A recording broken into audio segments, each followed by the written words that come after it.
If you're flying business class international for the first time, I am so excited for you. You are going to love it. Everyone feels a little nervous the first time, but don't worry, I got you, girl. Hold my hand, I'm gonna walk you through the whole thing. By the time we're done, you're gonna feel peaceful and excited for your trip because I'm gonna tell you exactly what to expect. Okay, y'all, let's do this. If you're a flight attendant, crew member, or you work for one of the airlines, we would love it if you would share a little bit of your expertise, your best tips for somebody flying first class for the first time in the comments section. We all learn from each other, and I value your input. Okay, ladies, the first thing to know about first class or business class is the exact offerings will vary from airline to airline. That's why you'll see people discussing the pros and cons of which first class is best between the airlines. But regardless of the specific offerings, a first class ticket is going to give you access to a bevy of enhanced services that you will love. Warning, once you've flown first class, it's really hard to go back to coach. Here is what to expect. First, priority check-in. You know when you fly economy and that ridiculous baggage line that like snakes around the airport? That ain't for you, my friend. First class and business class passengers have a dedicated line for baggage check and check-in. In my experience, it's minimal, if any, wait. My husband and I have been flying first class solely for 20 years, so I know a little bit about this. Just look for signs or overhead displays at the check-in counter that says business class or first class. That's your line. If you don't see it right away, don't panic. There are usually airline workers standing nearby to help passengers that aren't quite sure where to go. All you have to do is say, "Excuse me, would you mind directing me to the first class line?" And they'll show you right where it is. Extra baggage. Generally speaking, passengers in the main cabin can check up to one bag for free and up to 50 pounds. As a first class or business class passenger, you have a little more leeway. Most will allow up to 3 bags at 70 pounds each. If you're not quite sure and you need to know, just check with your own airline as to their specific baggage allowances and weights. And make sure it says for international travel. It might be different for domestic. A dedicated security line.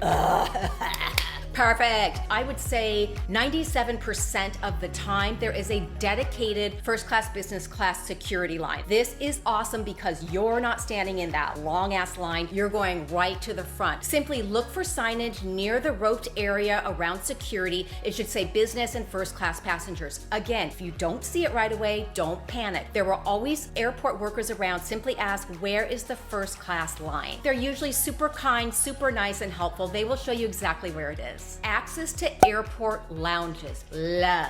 International first and business class passengers have access to that particular airline's corresponding lounge. It's a much nicer, calmer, more relaxing environment than the chaos of the outside main area. They usually have big, comfy, oversized seating, complimentary food, beverages, Wi-Fi, entertainment. Some even have showers. I mean, who's showering there? But, you know, you do you. Before you go, check to see if the airport from which you're departing has lounge access for your specific airline. Priority boarding. After people that need extra time or help and families with children, first and business class passengers get to board first. This is nice for a couple different reasons. First and foremost, you're not standing in line like a bunch of cattle just kind of waiting to get in. Oh, waiting to get in. It's pretty much a nice seamless shot to your seat. Secondly, it gives you an opportunity to settle in, relax, put your carry-on in your own dedicated overhead bin, get your blankie ready, then let everybody else board. The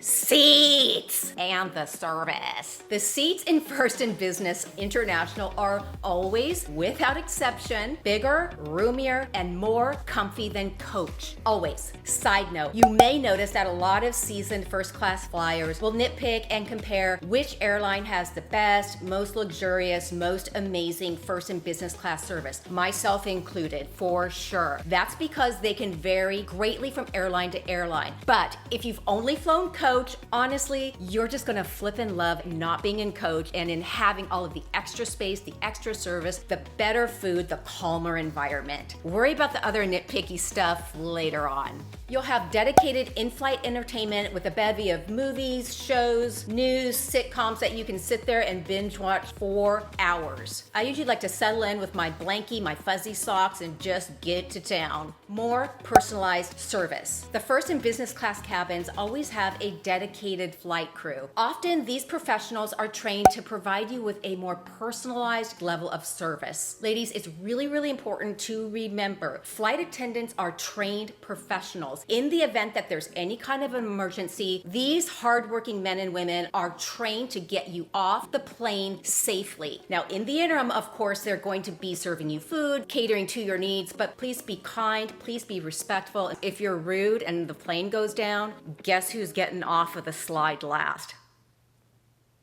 Once you're settled in your seat, the flight attendant will usually come over, introduce his or herself, and say, "Good morning, Mr. and Mrs. Pelly. My name is Ava. May I offer you a beverage or a glass of champagne?" The answer to that is always yes. They'll usually bring you a ramekin of warmed nuts or while the other passengers get settled. Amenity. First and business class passengers will always get what's called an amenity kit on international flights. This is stocked with essentials like a toothbrush, toothpaste, dental floss, earplugs, eye masks, not the kind for under your eyes, the sleep mask. Things like that. Oh, usually a pair of socks too. Pro tip, I always bring my own super fuzzy socks. Y'all that follow me know that I love my fuzzy socks. I throw them in my tote because listen, I don't care how luxurious the flight, my personal fuzzy socks are gonna be much more comfortable than whatever the airline provides. You'll also have nicer blankets, usually a duvet, higher quality pillows and linens than you would in coach. Pro tip, this is important.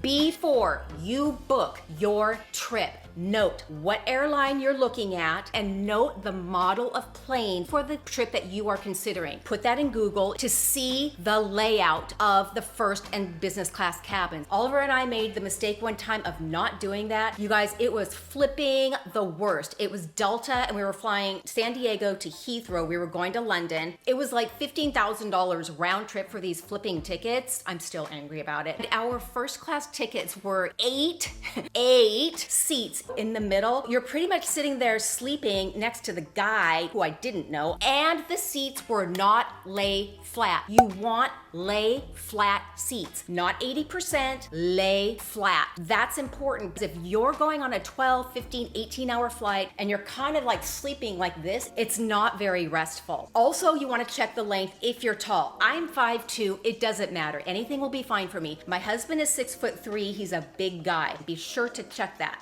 Back to our programming. Enhanced dining, yo! I will go out on a very short limb and say the dining experience and the food in first and business is always going to be at an elevated level as opposed to the main cabin. You should receive a pretty little menu that will outline all of the different food selections that you'll have throughout the flight. This will include breakfast, lunch, dinner, depending on when you're traveling, selection of beverages, wines, liqueurs, desserts, we like that, as well as a multitude of snacks that they always have. You can usually make special requests for any dietary restrictions or preferences. After you've ordered and before your meal is served, they'll always come around with warm towels to wipe your hands off.